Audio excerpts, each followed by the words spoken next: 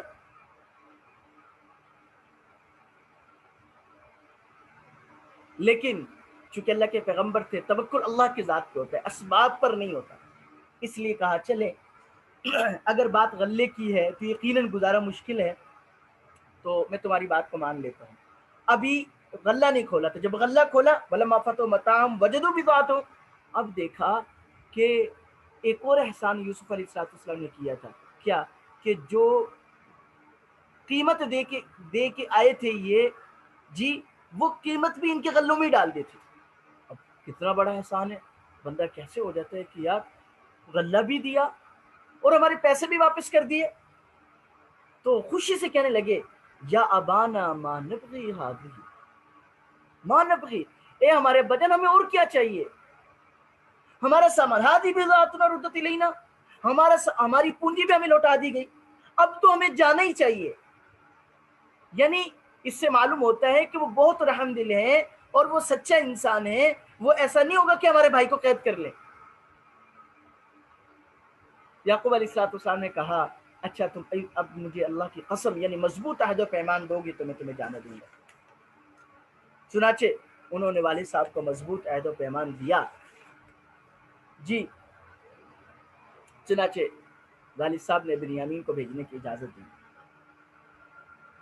جب یہ گئے ہیں تو ان کو کچھ ہدایات دی، ان ہدایات میں سے یہ تھا کہ ایک دروازے سے داخل نہ ہونا۔ آپ میں سے کسی نے شاہی قلعہ دیکھا ہو یا اس طرح کے قلعے دیکھے ہوں تو اس کو اندازہ ہو جائے گا کہ پہلے شہر جو ہے وہ قلعہ بند ہوتے تھے، اور اس وقت شہروں میں حفاظت کرنا بھی آسان ہوتا تھا، چوروں کو پکڑنا بھی آسان ہوتا تھا۔ آج اس وقت جو ہے اب شہروں میں قلعہ بند نہیں ہیں، اور اس لیے جو ہے جو جرائم ہیں ان کو روکنا بھی مشکل ہے۔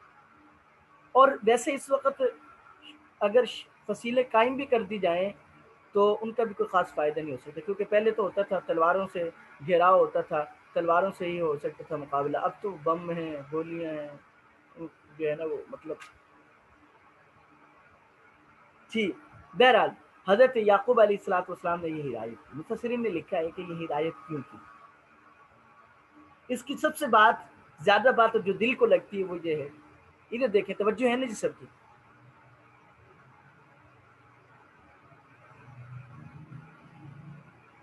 کہ ظاہر سی بات ہے حضرت یوسف علیہ السلام اتنے حسین تھے تو یقیناً کچھ نہ کچھ حسن تو اللہ نے ان کے بھائیوں کو بھی دیا ہوگا نا۔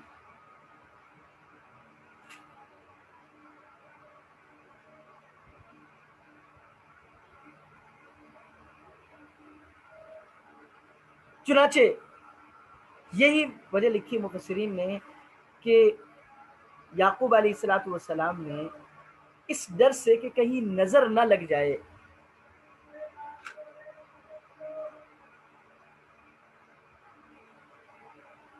اس وجہ سے کہا کہ یا بنی لا تدخلوا من باب واحد، تاکہ نظر نہ لگ جائے، ایک بات۔ دوسری تفسیر مفسرین نے یہ لکھی ہے کہ بھئی پہلی دفعہ حضرت یوسف علیہ السلام نے جو ہے ان کے ساتھ خاص اعزاز والا معاملہ فرمایا تو لوگوں کی نظروں میں نہ آ جائیں، کیونکہ جب نظروں میں بندہ آ جاتا ہے تو جہاں پر محبت کرنے والے ہوتے ہیں وہاں پر حسد کرنے والے بھی ہو جاتے ہیں۔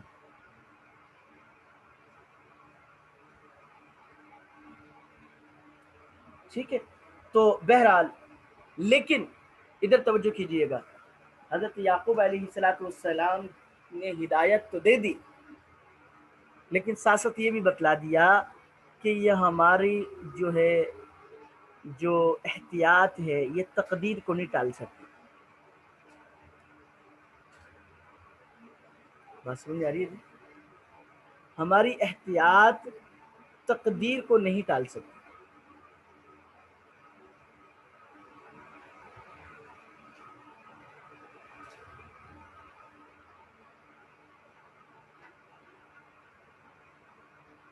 بات سمجھ میں آ رہی ہے جی؟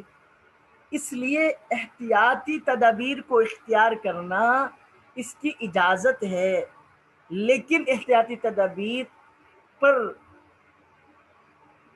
ہی نظر رکھنا یہ ٹھیک نہیں ہے،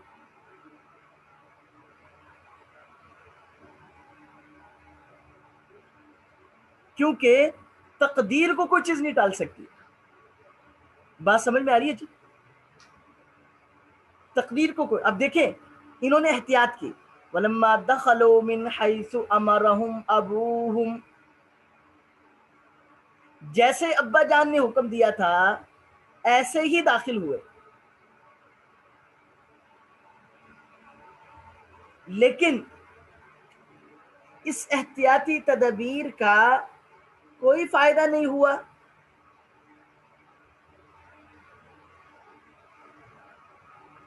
کیوں؟ کیسے نہیں ہوا؟ کہ یوسف علیہ السلام نے بھائی کو روک لیے.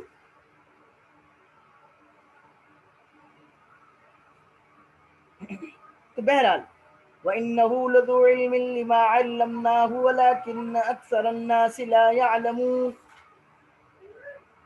تو اس میں اس رکوع میں یہ تو اس کا خلاصہ تھا. کچھ فوائد ہیں جو میں آپ سے انشاءاللہ تفصیل عرض کرتا ہوں.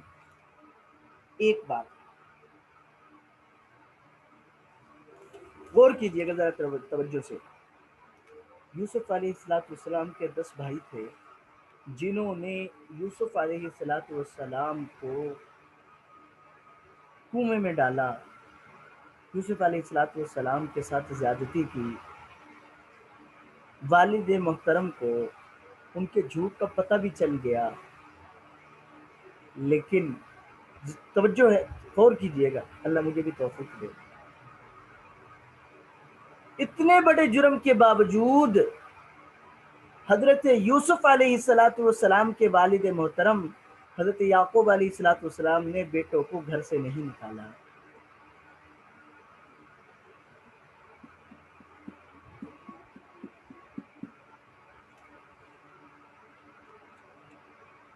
یہ کچھ بات سمجھ میں آ رہی ہے جی؟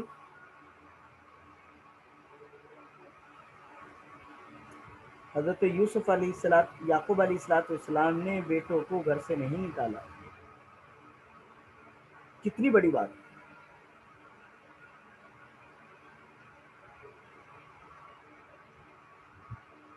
تو اولاد کی غلطی کے باوجود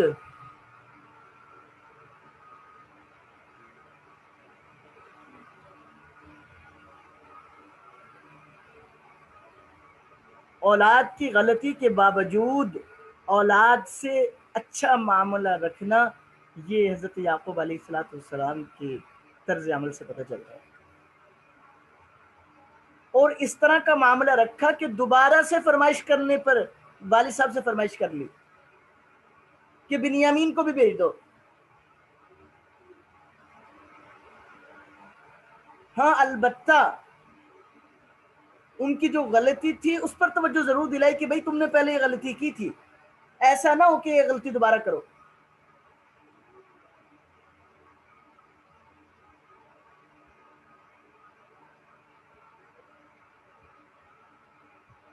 بات سمجھ میں آگی جی؟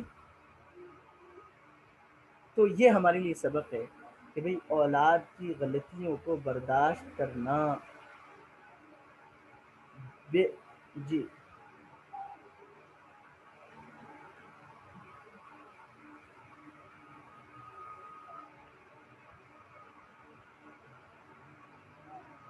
اولاد کی غلطیوں کو برداشت کرنا سیکھیں. پھر ایک اور بات، وہ بھائی 10 بھائی حضرت یعقوب علیہ السلام جو ان کے والد محترم تھے ان کے ساتھ، یعنی اس غلطی کے بعد، ہاں بلکہ یہ بات والد محترم اگرچہ غلطی ان کی تھی لیکن ان کی اصلاح سے مایوس نہیں ہوئے.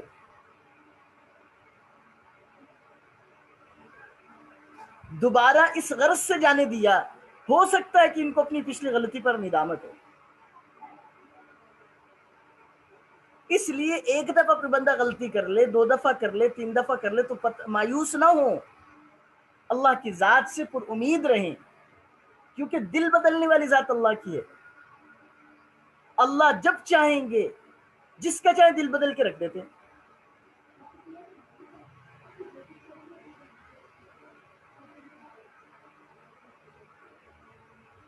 بات سمجھ میں آ گئی جی؟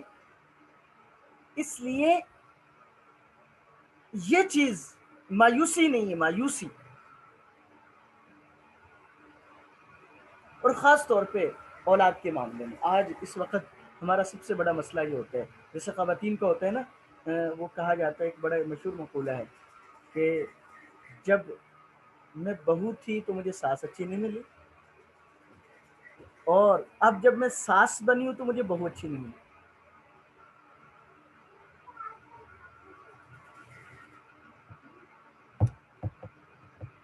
بات سمجھ میں آ رہی ہے جی؟ بہو تھی تو ساس اچھی نہیں ملی، اب ساس بنی ہوں تو بہو اچھی نہیں ملی. تو بتلائیں اس نے اپنی کہیں غلطی دیکھی ہے؟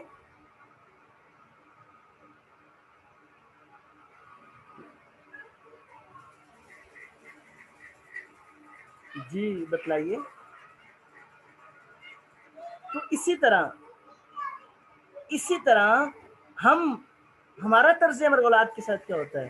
ہم یوں سوچتے ہیں کہ جب ہم بچے تھے تو ہمارے والد اچھے نہیں تھے، اب ہم والد بنے ہیں، ہماری اولاد اچھی نہیں ہے. ہمارے استاد محترم، ایک بات عرض کرتا ہوں اگر اجازت ہو توجہ. اصل میں اگر آپ فوری جواب دیتی رہیں تو پھر مجھے پتا ہوگا کہ آپ مکمل توجہ سے بات کو سمجھو. تو استاد محترم کا ایک طرز عمل تھا، اللہ مجھے بھی توفیق دے، بڑی کوشش کرتا ہوں لیکن بس اوقات کوتاہی ہو جاتی ہے. وہ فرماتے تھے کہ بھئی میں نے اپنی اولاد کو کبھی حکم نہیں دیا کہ یہ کام کر لو. بڑی پتے کی بات ہے. فرماتے تھے میں ہمیشہ یوں کہتا ہوں کہ بھئی بیٹا یہ کام کر لو گے. اچھا اس کا فائدہ کیا ہوتا ہے؟ اس کا فائدہ یہ ہوتا ہے کہ اگر اولاد نہیں مانے گی تو وہ گنہگار نہیں ہوگی، کیونکہ حکم نہیں دیا، اختیار دیا. ہوتا یہ ہے کہ وہ اولاد کو حکم کرتے رہتے، یہ کام کرو، یوں کرو، یوں کرو. اب جب اولاد نہیں مانتی تو وہ گنہگار ہوتی ہے، تو اس کا نتیجہ یہ ہے کہ اس کے برے اثر ان پہ پڑتے ہیں. اور ہم نے دیکھا تو ان کو دیکھا، انتقال فرما گئے ان کے بیٹے. اب ماشاء اللہ ایک بہت بڑی آس اکیڈمی، بہت بڑا ادارہ ہے رائے گنج کے پاس، تو اس میں مدرس ہیں. کہتے ہم نے کبھی، والد صاحب نے ہمیں یہ حکم نہیں دیا کہ بیٹا یوں کرو، کیونکہ فرماتے بیٹا یہ کام کر لو گے. یہ بہت اچھا طرز عمل ہے.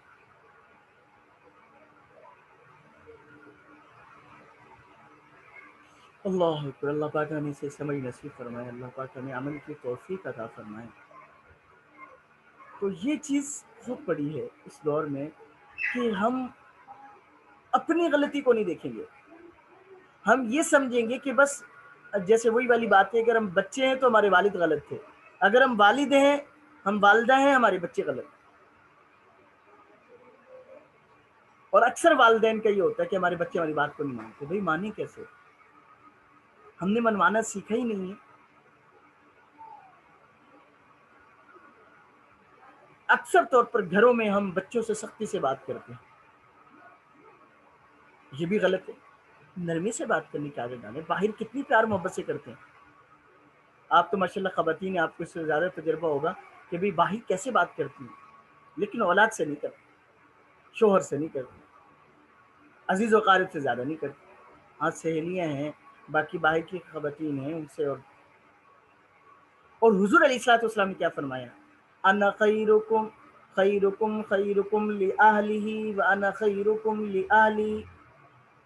فرمایا تم میں سے بہترین وہ ہے جو اپنے گھر والوں سے بہتر، اور میں اپنے گھر والوں سے سب سے بہترین، مطلب اچھا اخلاق. اس لیے بہت بڑا ایک وہ ہے کہ بھئی ہمیں اپنی اولاد کے ساتھ کس طرح. ایسا نہیں کہ ہمارا حکم چل رہا ہے بس جی تھوڑی سی بات نہیں مانی نکل جاؤ یہاں سے، دفع ہو جاؤ، گھر چھوڑ دو.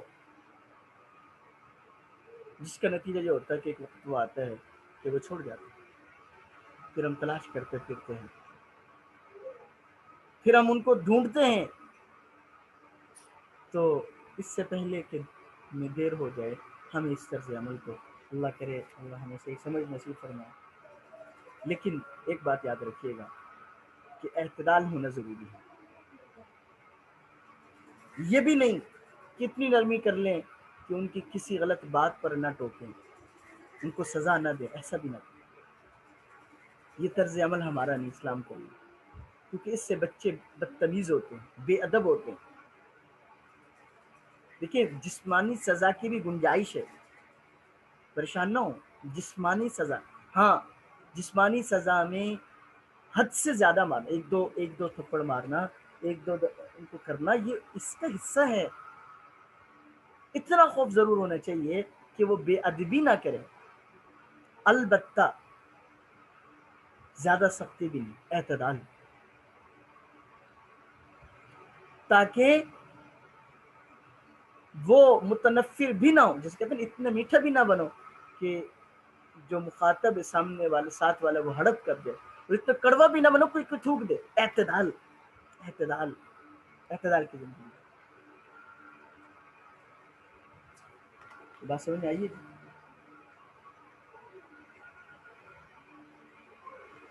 اور پھر دوسری بات ہے حضرت یوسف علیہ السلام کے حوالے سے، جیسے پہلے بھی عرض کیا تھا کہ اب دیکھیں کنویں سے نکلے تھے، مصر کے بازار میں آ گئے، وہاں سے عزیز مصر کے گھر میں آ گئے، اب خوشحالی تھی.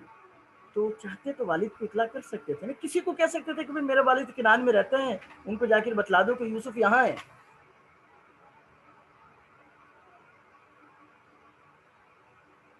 اور جیل خانے میں جا کر تو جیل کے سپریڈنٹ تک نے کیا کہا تھا کہ تمہارے حوالے جیل، لیکن اطلاع نہیں کی والد.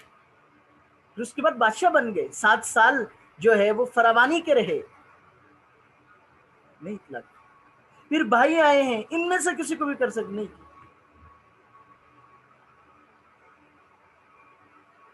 اللہ اکبر، اللہ اکبر. اس لیے دنیا دار العمل ہے، اللہ اپنے پیاروں سے امتحان لیتے ہیں.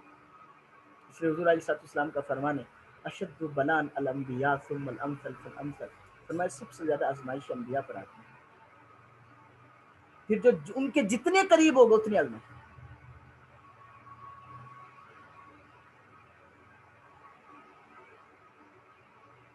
اللہ اکبر، اللہ اکبر، اللہ قربان جائیں کیسی آزمائش.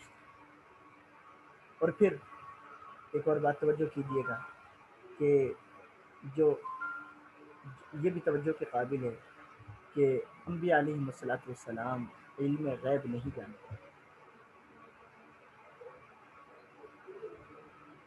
جو اللہ بتلانا چاہیں اس کا علم ہوتا ہے، جو نہ بتلانا چاہیں نہیں علم ہوتا. حضرت یعقوب علیہ السلام اللہ کے برگزیدہ پیغمبر ہیں، کنویں میں نہیں پتہ چلا، مصر کے بازار کا نہیں پتہ چلا، عزیز مصر کے گھر میں رہنے کا نہیں پتہ چلا، جیل خانے میں قید وقت گزارنے کا نہیں پتہ چلا، بادشاہ بننے کا نہیں پتہ چلا. ہاں اتنا یقین تھا کہ میرا رب اس خواب کو سچا کر دکھائے گا، کیونکہ یوسف پیغمبر بننے والے ہیں اور پیغمبر کا خواب بھی وہی ہو.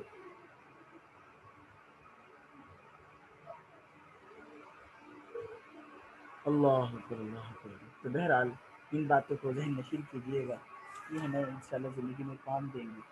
اللہ تعالیٰ مجھے بھی صحیح سمجھ نصیب فرمائے، آپ کو بھی. اور یوسف علیہ السلام باقی زیادہ تفصیلات تو ہیں، تو میں نے چونکہ وقت کی کمی ہی آگے، اس لیے میں نے کیا رکوع کا خلاصہ کوشش کرتا ہوں آپ کو بتلاتا رہوں. اللہ تعالیٰ ہمیں صحیح سمجھ نصیب فرمائے. دعاؤں میں یاد رکھیے گا. السلام علیکم ورحمۃ اللہ وبرکاتہ.